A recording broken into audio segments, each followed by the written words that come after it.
Seems as though many don't quite understand me when I talk about non-full participation within this dimension, as far as um, denial that I'm fully in this dimension.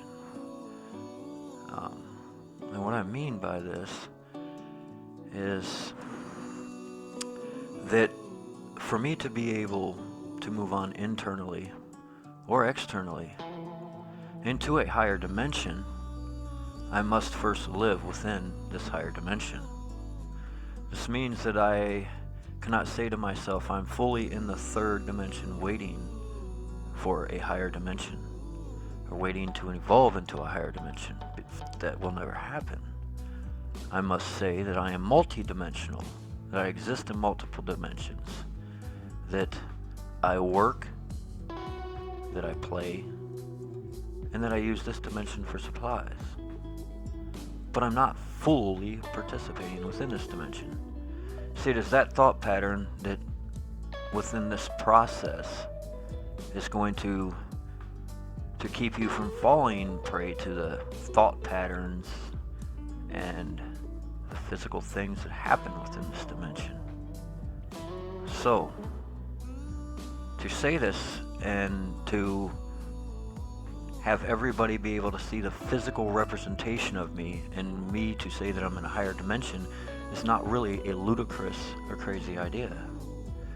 See, this is a higher ascended thought. This is manifesting in the now.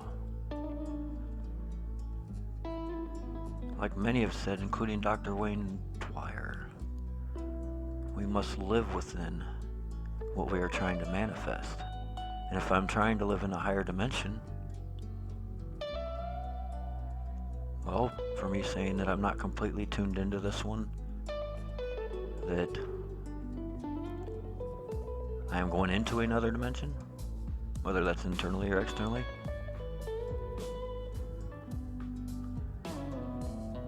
that's a higher ascended, beautiful thought. And through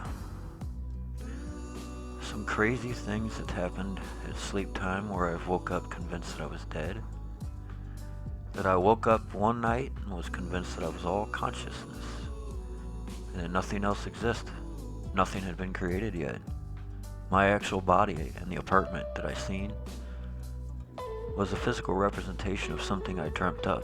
And when I awoke, I realized, yeah, nothing's been created yet. I'm the only thing that exists. It was really crazy at the time, but I've had many other different synchronicities and things that have come up showing me that it's just the universe explaining to me that the finite reality I told that I was living in doesn't exist in the way in which I thought. That actual existence is multiple. See, if we live past lives and we don't actually cease to exist, we just keep transforming into another cycle,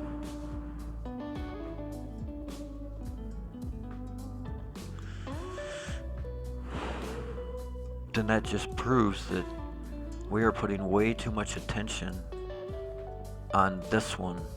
And when I say this one, I don't mean on this one in the now. We need to live this one in the now. When I say what this one is speaking of the end, and making sure that your whole life is dictated by getting to the end of it, by making sure you're comfortable at the end of it.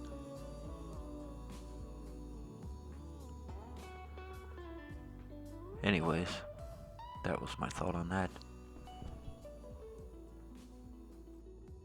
Live in the